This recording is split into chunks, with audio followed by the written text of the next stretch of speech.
د اوستا نهمه یسنا یعنی اخوانه هما اشته. 12 بند.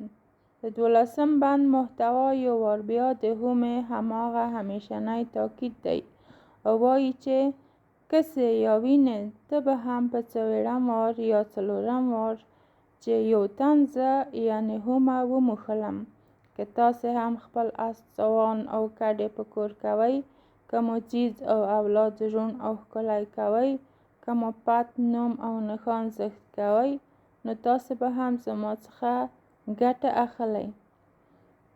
او 12 بند په همدې تکراري تبلیغ پای ته رسي خو د څلورم کس لخوا د هومې بوټي د استعمال د اشارې سره.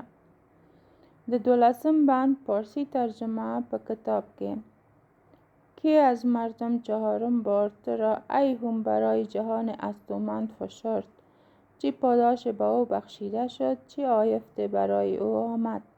13 بند. په دې بند کې د هومې او زردښتر په خیالي دیالوګ کې هومه دته هغه څلورم کس یادوي چې د دې د بوټي په استعمال یې زوی وزیږید چې دا زوی په خپله زردښتر و خو مخکې له هغو یو ځل بیا خپل شعار تکراروي.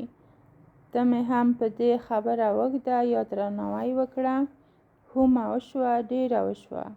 او ورپسې وایي د څلورم وار دپاره په اورښه اسپه زه د خپلو کډو د اوسېدو او په کور کولو دپاره وموښلم. ما یې هم ځیځ یا زوی ښه ورته روڼ او روغ کا. دته مې پت نوم او نښان زښت ډېر کا. د ده څخه وزیږېدې ایرزو زردښتره. نو نمانځه په اورښه اسپه یعنی خپل پلار چې وده یې غوره او ښه وه.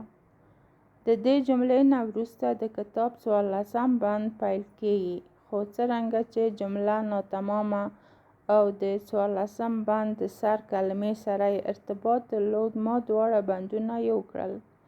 د 14 بند سر. ځکه چې تا یعنی زردښتر بیا د سړو یا سړیو یا هم سړې هوا دپاره د اوریانو ودې د ښې استوګنې بنسټ کېښود. تا پخپله د پیړۍ یا لومړي ځل دپاره خونو ته ورونه کېښودل. خونو سره دروازې یا ورونه وو چې دننه تاو او حرارت یې ترې بهر وایست او د هوا سړولو دپاره دې خټه د خونو پر بامونو کېښوده او وموښله تر څو د خونې د منځ هوا ښه کا. دا اشاره ده هغه تاریخي اصل ته چې غالباً د لومړي ځل دپاره د خټو کورونه او د هغوی پر بامونو اخېړ یا کاګل زردښتر په دې سیمه کې دود کا. ښایي د ده نه مخکې به ژوند په سمڅو یا کېږدیو کې وه یا به په ډېر ابتدایي توګه د خټو خونې جوړې شوې وې. د زردښتر یو بل لوی خلاقیت په همدې معمارۍ برخه کې ښایي د خټو په کور کې د اورخونې او تاوخونې په ډول دوه ځایه داسې جوړول وي چې د اورخانې د تنور څخه تاوخانې یعنی استوګنې خونې ته مورۍ وکاږل شوې تر څو په سړې ژمي کې د تنور د منځ بل کړي اور تاو او حرارت تاوخانې ته ورسي او د نن پرمختللې مرکز ګرمیو د ابتدایي سیستم په څیر هغه خونه ګرمه کا. اورخونه چې په اوسنیو سړو سیمو په کلیو کې نن آتشخانه هم ورته ویل کېږي په اصل کې د کلیوال ژوند پخلنځی و او دی چې د زردښتر څخه د پیغمبر جوړولو وروسته دا ځای د اورپالونکو په مذهب کې د آتشکده یا آتشکوټه په نوم د عبادت خونه شوه کوم چې پکې به زردشتي ملا د اوستا تحریف شوي او غلط مفاهیم د مقدس کتاب په حیث لوستل او ښایي تر اوسه به هم وي.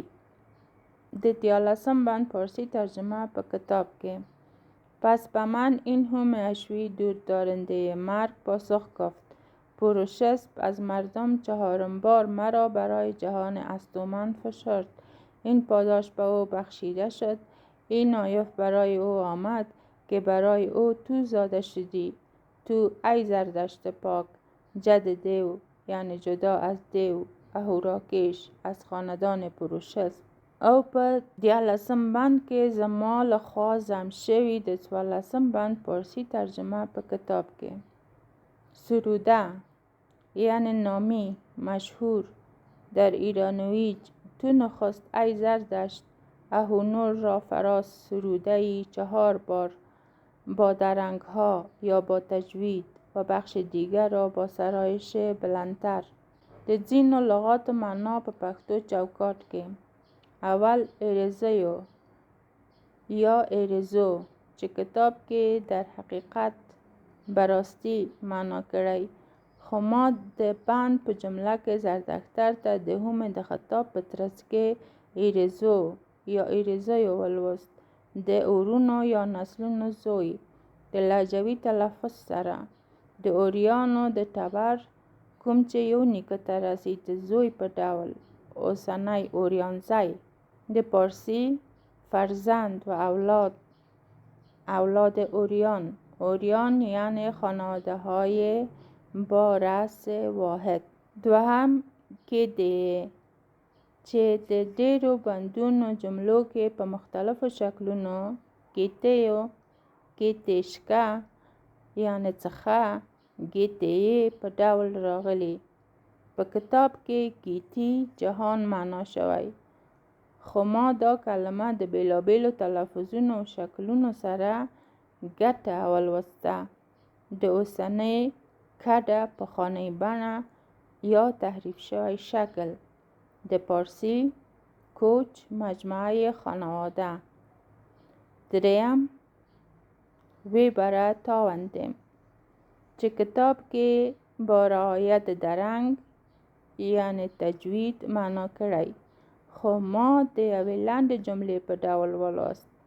وی بره تاوندیم وی وړه تاو ترېنه د یو لهجوي اضافي میم سره تاو او حرارت ترې یوړ. په جمله کې اشاره ده جوړ کړای شوي وره ته چې د خونې له منځه یې حرارت او ګرمي و ایسته. پارسی تفت و حرارت را ازش بیرون کرد. 15 بند به بل پروګرام کې راوړو.